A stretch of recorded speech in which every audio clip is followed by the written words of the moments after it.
ونسلم على رسوله الكريم أما بعد فأعوذ بالله من الشيطان الرجيم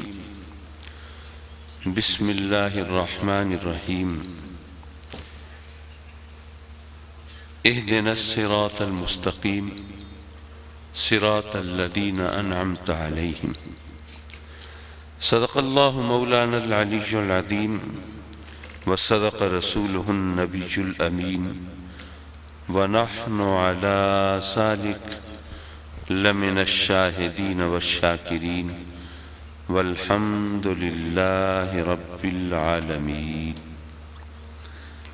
میر محفل صدر مجلس حضرت قبلہ پیر سید نوید الحسن شاہ صاحب مشہدی دامت برکاتہ العالیہ، اور میرے کرم فرما و مہربان حضرت قبلہ ڈاکٹر صاحبزادہ ساجد الرحمان صاحب اور عزیز محترم حضرت قبلہ صاحبزادہ پیر جلیل احمد صاحب، معاف کیجئے یہاں جلالی چل رہا ہے نا تو جلیل اور جلال میں کچھ، میاں جلیل احمد صاحب شرقپوری دامت برکاتہ العالیہ،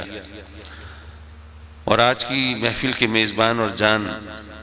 مکرم و محترم جناب ڈاکٹر ظفر اقبال صاحب جلالی، اور ذی وقار و ذی احتشام علماء کرام، مشائخ اعظام، عزیز طلبہ، حاضرین محفل، یقیناً آج کی یہ محفل وقت کی ضرورت ہے، اور وقت کی آواز پر لبیک کہنا یہ لازمی ہوتا ہے، ورنہ آدمی اگر وقت سے پیچھے رہ جائے تو اس کو کہیں جگہ نہیں ملتی۔ اللہ کے فضل و کرم سے یہاں کیپٹل کے علاقے میں اس خوبصورت یونیورسٹی کا قیام، یہ ہمارے دل کی کلی کھلنے کی بات ہے،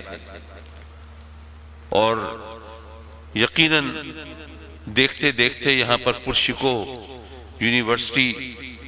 ہماری نگاہوں کو تسکین بھی بخشے گی اور دل کے اضطراب کو سکون میں بدلے گی۔ اگر آج ہم پریشان ہیں تو کل اللہ کے کرم سے ہمیں سکون کی دولت ضرور میسر آئے گی، کیونکہ بیج آج بو رہے ہیں تو پھل تو کل ہی کھا سکیں گے، لیکن اس کے لیے صحیح پلاننگ، صحیح منصوبہ سازی اور صحیح سمت میں درست قدم اٹھانا یہ بہت ضروری ہے۔ جیسے حضرت قبلہ پیر صاحب نے اتحاد اہل سنت کے حوالے سے نعرہ بھی دیا ہے، پیغام بھی دیا ہے، اور اس کی بڑی سیدھی سادی وجہ یہ ہے کہ ہم اہل سنت کے تمام تر مسائل کا واحد حل اتحاد کے اندر موجود ہے، اور یہ سب سمجھتے ہیں، اور ہم سے زیادہ ہمارے مخالفین سمجھتے ہیں، اس لیے وہ سازشوں کے جال بنتے رہتے ہیں۔ بھی آپ ذرا سوچئے، کبھی اہل سنت کے اندر یہ گمان تھا، کہیں تصور تھا کہ صحابہ یا اہل بیت کی عظمت کے حوالے سے کوئی سوالیہ نشان پیدا ہو سکتا ہے؟ بلکہ ہم سینہ تان کے یہ کہتے تھے کہ یہ اہل سنت ہیں جو اگر اللہ رسول صلی اللہ علیہ وسلم کے احکام کے حوالے سے صحابہ کرام کی عظمت کے گن گاتے ہیں تو اہل بیت کی محبت کا دم بھی بھرتے ہیں، اور اولیاء کی چوکھٹ پہ بھی جب عیسائی کرتے ہیں اور ہر جگہ محبتوں کا درس دیتے ہیں، کہیں کوئی منفی بات اور کوئی معیار سے گرا ہوا جملہ ان کی زبان سے کسی ہستی کے بارے میں نہیں نکلتا۔ یہ تو ہمارا تشخص تھا، یہ ہماری پہچان تھی، یہ ہمارا امتیاز تھا۔ لیکن آج اگر خاتون جنت اور صدیق اکبر کی درمیان کشمکش کو اہل سنت ہوا دیتے دکھائی دیں تو ماننا پڑے گا کہ یہ بات ہمارے عقیدے کی نہیں ہے، ہم سازشوں کا شکار ہو رہے ہیں، اور یہ سازشوں کی جڑیں تلاش کرنے کی ضرورت ہے۔ کیا ہم نہیں جانتے کہ مسلمان شروع سے ان سازشوں کا شکار رہے ہیں۔ خلفائے راشدین میں صرف ایک سیدنا صدیق اکبر رضی اللہ تعالیٰ عنہ ہیں جو دنیا سے رخصت ہوئے تو طبعی طور پر ہوئے، باقی تینوں خلفاء انہوں نے تو جام شہادت نوش کیا ہے نا۔ اور ظاہر ہے کہ خلفائے راشدین کو اگر شہید کیا جاتا ہے تو ماننا پڑے گا کہ یہ جڑیں کہاں تک پہنچی ہوئی ہیں اور اسلام دشمن عناصر کہاں کہاں وہ کار فرما رہے ہیں۔ اور پھر لوگوں کو سمجھانے کے لیے ایک بات میں یوں بھی کہا کرتا ہوں کہ اگر آپ 1000 سال پہلے کے مسلمانوں کو دیکھیں تو آج کے مسلمانوں کے مقابلے میں تو بہت بہتر تھے نا، چاہے وہ شیعہ ہوں وہ سنی ہوں، اپنے اپنے عقیدے کے حوالے سے وہ یقیناً بہت بہتر تھے، لیکن 1000 سال پہلے وہ شیعہ اور سنی وہ علمی اختلاف تو کرتے تھے، دلائل تو دیتے تھے، اپنے عقیدے کے ثبوت کے لیے وہ حوالے تو پیش کرتے تھے، مناظرے بھی ہوتے تھے، مباہلے بھی ہوتے تھے، تصانیف بھی سامنے آتی تھی، لیکن کبھی ہتھیار تو نہیں اٹھائے گئے تھے، کبھی خون تو نہیں بہایا گیا تھا۔ اگر ہم سے بہتر مسلمان ہو کر، آج کے مقابلے میں بہتر سنی ہو کر، آج کے مقابلے میں بہتر شیعہ ہو کر وہ ایک دوسرے کے خون میں ہاتھ نہیں رنگتے تھے، تو آج اگر ہم نے یہ راستہ اختیار کیا ہے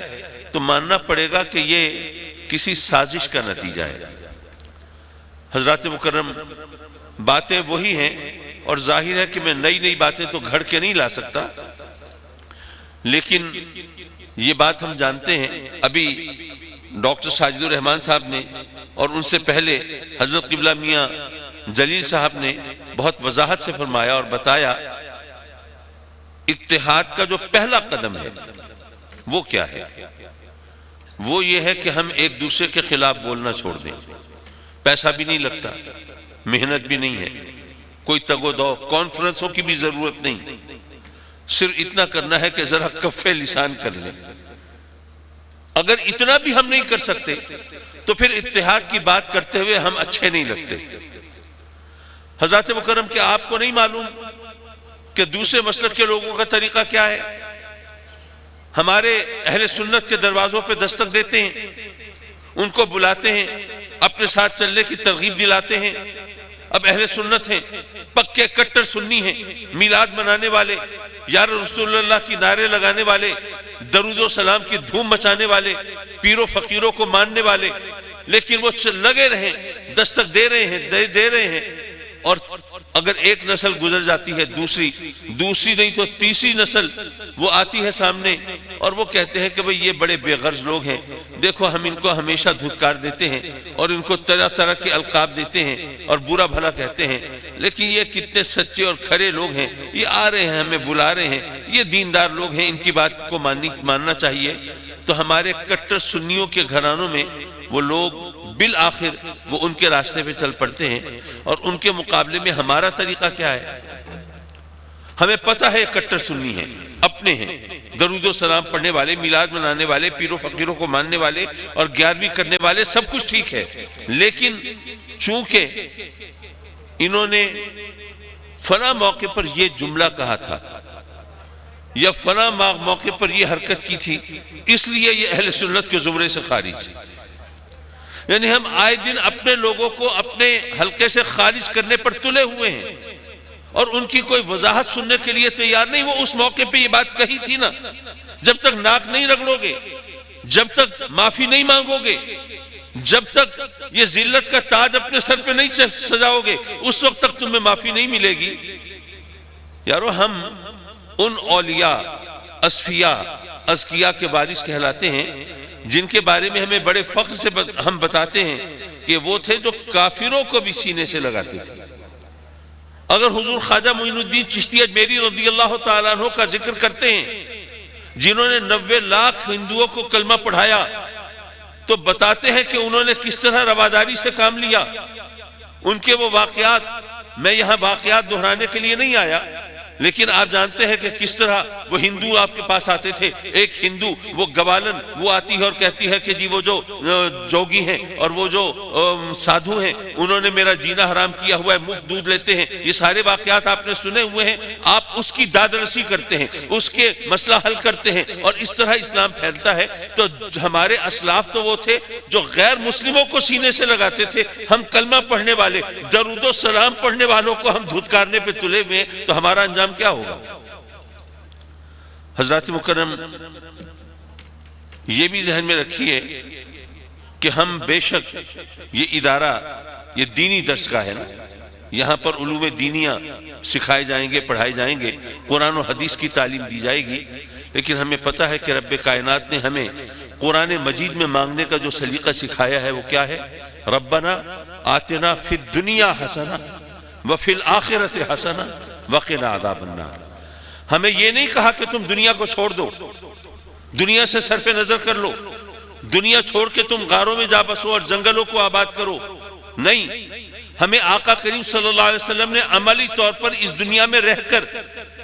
ہمیں یہ درس دیا، سبق دیا کہ تم دنیا کی بھی بھلائی مانگو اور آخرت کی بھی بھلائی مانگو، صرف بلکہ آخرت کا دار و مدار دنیا پہ ہے۔ جیسے شاعر نے کہا تھا کہ زاہد سے پوچھئے غم دنیا کی عظمتیں، زاہد سے پوچھئے غم دنیا کی عظمتیں، عقبہ نہ مل سکی غم دنیا کی یہ بغیر۔ تو یہ دنیا چھوڑنی نہیں ہے بلکہ دنیا کو لے کے چلنا ہے۔ بلکہ یہاں پہ میں ایک اور انداز سے بات کرنے کی جسارت کروں، دیکھیے اچھائی اور برائی کے، معاف کیجئے مجھے میری اوقات نہیں بتائی گئی، میں لگا ہوا ہوں، لیکن ذرا معاملہ ہو تو مجھے ذرا دامن گیر ہو جائیے گا انشاءاللہ۔ اچھائی اور برائی کے دو پیمانے ہیں۔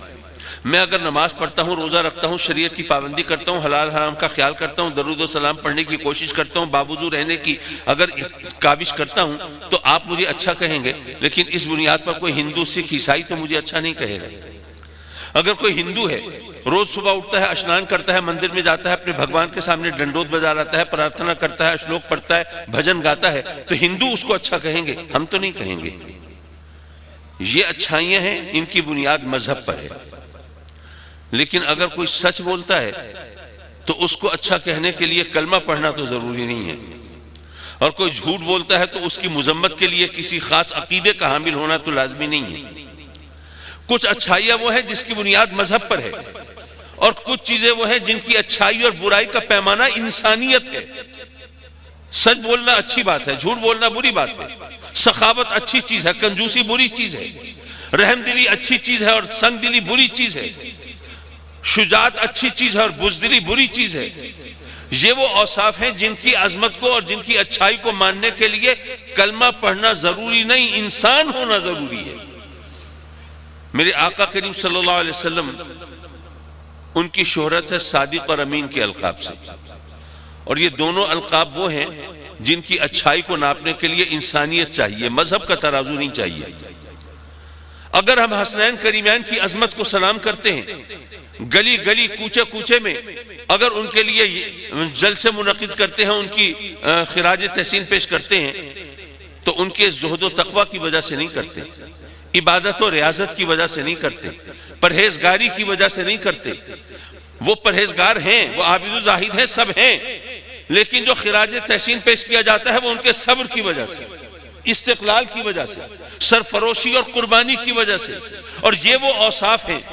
جن کی عظمت کو ماننے کے لیے انسان ہونا ضروری ہے، کلمہ پڑھنا ضروری نہیں۔ اسی لیے شاعر نے کہا تھا کہ ذرا انسان کو بیدار تو ہو لینے دو، ہر قوم پکارے گی ہمارے ہیں حسین، کیونکہ وہ انسانیت کے پیمانے پر ناپے جاتے ہیں۔ حضرات مکرم، میں کہنا یہ چاہتا تھا کہ اگر ہم انسان ہیں تو ہمارے دین نے جن چیزوں کو اجاگر کیا وہ صرف دینی اور مذہبی حوالے سے نہیں ہیں۔ اگر ہمیں کہا ہے الطہور شطر الایمان، تو صفائی کو اچھا جاننا یہ ایک سلیم الطبع انسان کی فطرت کا تقاضا ہونا چاہیے۔ اگر ہمیں بتایا گیا ہے کہ غیبت کتنا بڑا گناہ ہے، مردہ بھائی کے گوشت کھانے کے برابر، تو ظاہر ہے کہ یہ ایک انسانیت کا پہلو ہے۔ اگر ہمیں کہا گیا ہے کہ کم تولنا برائی ہے، اگر ہمیں کہا گیا ہے کہ وعدہ خلافی بہت بڑا گناہ ہے، یہ تمام چیزیں جس کو اسلام نے ہمیں دین کے سانچے میں ڈھال کے دکھایا ہے، بنیادی طور پر ان کی اچھائی اور برائی انسانیت کے ناطے سے ہے۔ آج جو غربت کا عالم ہے، جو مہنگائی کی کیفیت ہے اور لوگوں کے لیے جینا حرام ہو گیا ہے، کمر ٹوٹ گئی ہے، اس کا حل کیا ہے؟ اس غربت کا مسئلہ حکومت حل نہیں کر سکتی، ہم حل کر سکتے ہیں۔ وہ کیسے؟ بڑا سادہ اور آسان سا حل ہے، بشرطے کہ ہم اس کو اپنا سکیں۔ بڑی سیدھی سی بات ہے کہ اگر ہم روٹی کھاتے ہوئے ذرا یہ دیکھ لیں کہ ہمارے جو پڑوسی ہیں ان کے گھر سے بچوں کے بلکنے کی آواز تو نہیں آ رہی، ہمارے جو قریبی عزیز ہیں ان کے گھر میں چولہا جلا ہے کہ نہیں، سارے معاشرے کا ٹھیکہ ہم نہیں لے سکتے، لیکن چند قریبی عزیزوں اور ہمسایوں کا اگر ہم سوچ لیں اور اس طرح ہم اپنی یہ سب سوچ یہ ذرا پھیلا دیں اور اپنی روٹی مل بانٹ کے کھانا شروع کر دیں تو یہ مشکل وقت آسانی سے گزر جائے گا۔ لیکن نہیں، ہمارا عالم تو یہ ہے کہ کوئی راشن بانٹنے آتا ہے تو دوسرے جو ہماری طرح محتاج ہیں ہم کہتے ہیں کہ نہیں، ان کے ہاتھ میں نہ جائے، کسی طرح اپنے گھر میں سٹور کر لیں۔ یہ سوچ کے زاویے ہیں نا۔ تو معاف کیجئے، میں یہ عرض کر رہا تھا کہ ہمارے دین اور مذہب نے ہمیں جو راستہ سکھایا ہے وہ تو انسانیت کا راستہ ہے، اور ہم اس کو پھیلا کر اس وقت دنیا کے اندر جو اسلام کے خلاف سازشیں ہو رہی ہیں کہ اسے تخریب کاری کا مذہب قرار دیا جائے، اسے خون اور دہشت گردی کا مذہب قرار دیا جائے، ہم اس کا توڑ کر سکتے ہیں بہت آسانی۔ حضرات مکرم، میں نے کئی ایک تقاریر میں دو باتیں پیش کی ہیں اتحاد اہل سنت کے لیے۔ پہلی بات تو وہ جس کا اتنی دیر سے تذکرہ ہو رہا ہے، چرچا ہو رہا ہے کہ ہم ایک دوسرے کے خلاف بولنا چھوڑ دیں، ورنہ جب تک یہ زخم لگاتے رہیں گے تازہ تو پھر پرانے زخموں کے اندمال کی نوبت ہی نہیں آئے گی۔ اور دوسری بات یہ ہے کہ یہ بات اپنے ذہن میں رکھ لیں کہ کسی چھوٹی سی جماعت کا امیر ہونے کے مقابلے میں کہیں بہتر ہے کہ ہم کسی بڑی جماعت کے کارکن ہوں۔ وہ اس لیے کہ کسی چھوٹی جماعت کا امیر اگر اس پہ کوئی قیامت ٹوٹ پڑے تو کسی کو کانو خبر بھی نہیں ہوگی، کوئی پتہ نہیں چلے گا، نہ اس کا کوئی مداوع ہوگا۔ لیکن کسی طاقتور بڑی جماعت کے کارکن کے ساتھ کوئی زیادتی ہو تو سارے ملک میں آگ لگ جائے گی۔ اس لیے ہم اپنی امارت اور صدارت کی بات نہ کریں۔ دراصل بات یہ ہے کہ جب اتحاد اہل سنت کا موضوع چھڑتا ہے نا، جتنے علماء ہوں، جتنے مشائخ ہوں، جتنی ہستیاں ہوں، ماشاءاللہ وہ اتحاد کی وقت اور اہمیت پر اتنی پرمغز تقریر فرماتے ہیں کہ سبحان اللہ جی خوش ہو جاتا ہے، اشش کرنے لگتے ہیں۔ لیکن جب پریکٹیکلی عملی طور پر اتحاد کا راستہ اپنانا چاہتے ہیں پھر کئی اگر مگر سوال جواب چوں چرا شروع ہو جاتے ہیں۔ اگر جس انتہا پہ ہم پہنچے ہوئے ہیں خرابی کی، اگر یہاں پر پہنچنے کے بعد بھی ہم متحد نہیں ہوتے تو معاف کیجئے پھر امید کی کرنیں بھی معدوم ہوتی جاتی ہیں۔ ہاں، انفرادی طور پر جو کام ہو رہے ہیں وہ تو ہو رہے ہیں اللہ کے فضل و کرم سے۔ آستانہ عالیہ بکی شریف سے یہ ایک مدارس کا سلسلہ ہے، تعلیم و تعلم جاری ہے، روشنیاں بانٹی جا رہی ہیں، ہدایت عطا کی جا رہی ہے، اور اللہ کے فضل و کرم سے ہم بھی بڑے فخر سے کہہ سکتے ہیں کہ میرے والد گرامی رحمت اللہ علیہ نے جو ہماری تربیت کی تو ملتان میں بھی 120 کنال پر یونیورسٹی وہ الحمدللہ اب تکمیلی مراحل میں ہے، مسجد تعمیر ہو چکی ہے، اکیڈمک بلاک بھی وہ 2 اس کی منزلیں تعمیر ہو چکی ہیں، اور ایڈمن بلاک بھی ہو چکا ہے، آڈیٹوریم اور لائبریری بھی وہ زیر تعمیر ہے، بلکہ سٹاف کی جو رہائشی کالونی ہے اس کا سنگ بنیاد بھی رکھا جا چکا ہے۔ انشاءاللہ سال 2 سال کے اندر وہ تعمیری مراحل سے گزر کے مکمل ہو جائے گی، اور چونکہ وہاں پر طلباء کی کثیر تعداد ہے تو الحمدللہ دیکھتے دیکھتے وہ روشنی وہاں سے پھوٹنے لگے گی، اور اللہ کے فضل و کرم سے یہاں پر کیپٹل کے علاقے میں جہاں پہ ہم بہت ہی بے یار و مددگار دکھائی دیتے تھے، آج آئے ہیں تو ذرا دل بندھا ہے، ذرا حوصلہ ہوا ہے، ذرا ہمت بڑھی ہے، اور امید کے چراغ روشن ہوئے ہیں۔ تو حضرت ہم اپنی سی کوشش کابش میں لگے ہوئے ہیں۔ میں صرف یہ کہہ کے آپ سے اجازت چاہوں گا کہ اتحاد اہل سنت کے لیے ویسے تو ہمارے پاکستانی لیڈرز کا عالم دوسرا ہوتا ہے، وہ ملک و قوم کی خاطر خون کا آخری قطرہ بہانے کی بات تو سب کرتے ہیں، پہلے قطرے کے بارے میں سب خاموش رہتے ہیں۔ بہرحال اتحاد اہل سنت کی خاطر میں پورے اعتماد اور یقین کے ساتھ عرض کر رہا ہوں کہ اگر عہدے کی قربانی چاہیے ہوگی، اگر جان و مال کی قربانی چاہیے ہوگی تو آپ ہمیں پیش پیش پائیں گے، کہیں پیٹ دکھانے والے نہیں ہوں گے انشاءاللہ العزیز۔ وآخر دعوانا ان الحمدللہ رب العالمین۔ ماشاءاللہ انتہائی پرمغز خطاب فرما رہے تھے جگر گوشہ حضور غزالی زماں اہل سنت و جماعت کے عظیم قائد حضرت صاحبزادہ پیر سید حامد سعید کاظمی شاہ صاحب دامت برکات ملالیہ۔ آج کا یہ عظیم اجتماع